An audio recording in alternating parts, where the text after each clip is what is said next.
So next up is Jeff Koterba. Jeff. Hey. Speaking of all the obituary cartoons, I don't have any in there because I haven't drawn any lately.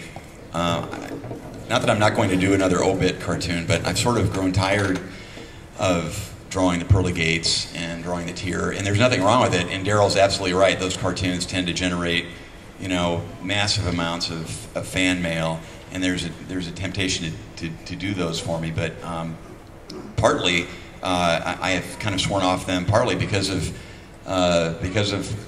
my fear of repeating the same idea that everyone else is doing. But in a way, I think that's really pushed me to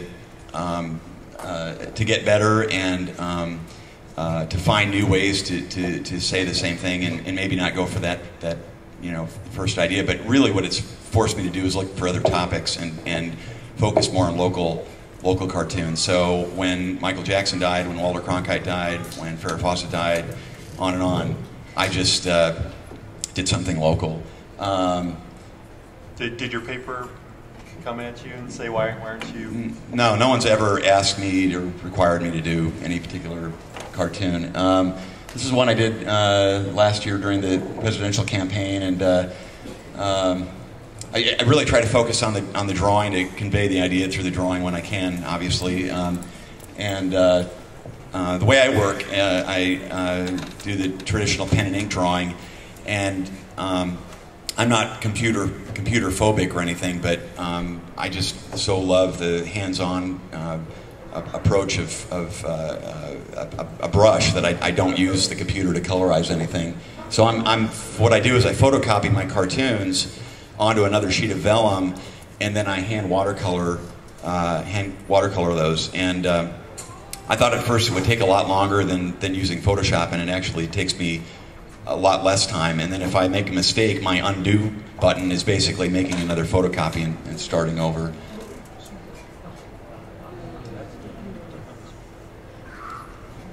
So, and I also, I don't know, I partly get tired of, I get tired of red versus blue, I get tired of politics, frankly, and so I often just try to find other things, again, locally, and obviously nationally too, but that comment on and as we all do, on cultural and social issues.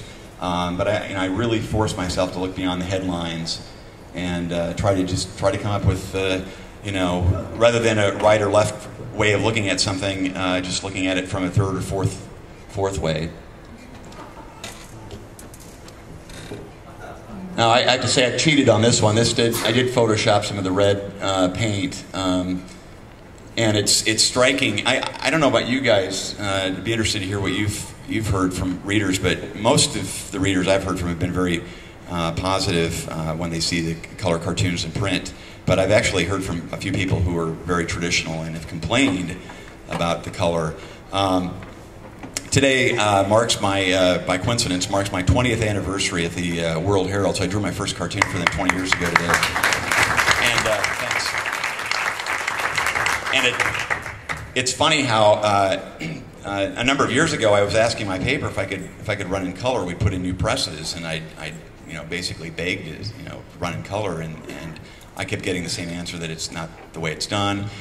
And then it seems like, in recent times, with the changes that the newspapers have seen, certainly we've been more willing to try new things, and so I'm now running in color every day and running much larger. So.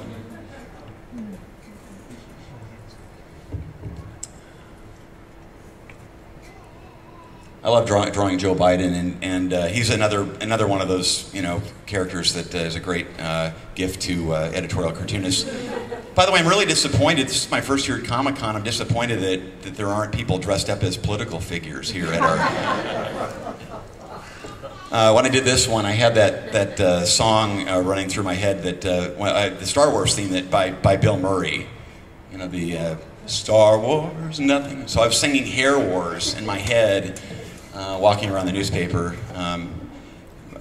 people often think that cartoonists, don't work, and then you walk around the newspaper singing Hair Wars, and then it just pretty much confirms their suspicions. Another hair cartoon. And you know, another thing that I really enjoy about this is, I enjoy those happy accidents that you come across with watercolor too. That some of the splatters and splashes and things like that. That I would have to probably work twice as hard at Photoshop, and some of these guys up here are just brilliant at it. I just don't have the patience, I don't think. How long does it take you to hand paint one of these things? Usually not more than a half hour. I've really gotten better at allowing more white space to show through in the cartoons as well. Not feeling obligated to paint every last square inch of the cartoon.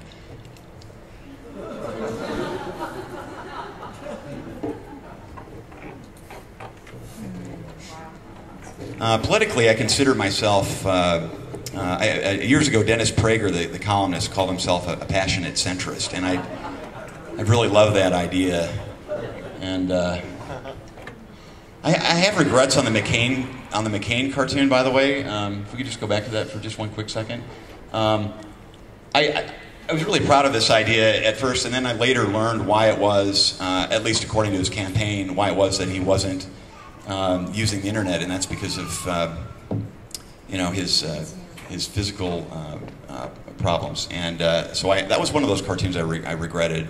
And there have been times that I've drawn cartoons, and I don't know about you guys, but that I look back and certainly have regrets that I did something, especially the local ones. And if you've hurt someone, personally, but. Well, he's got short little T-Rex arms too, so you might not be able to. No, sorry. Hold on, continue.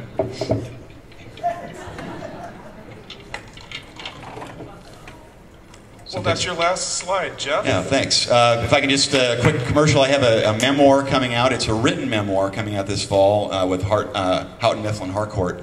And it's a story about how I have Tourette's syndrome and how Tourette's is actually part of the creative process and how it led to a life in cartooning. And I've got postcards, so thanks.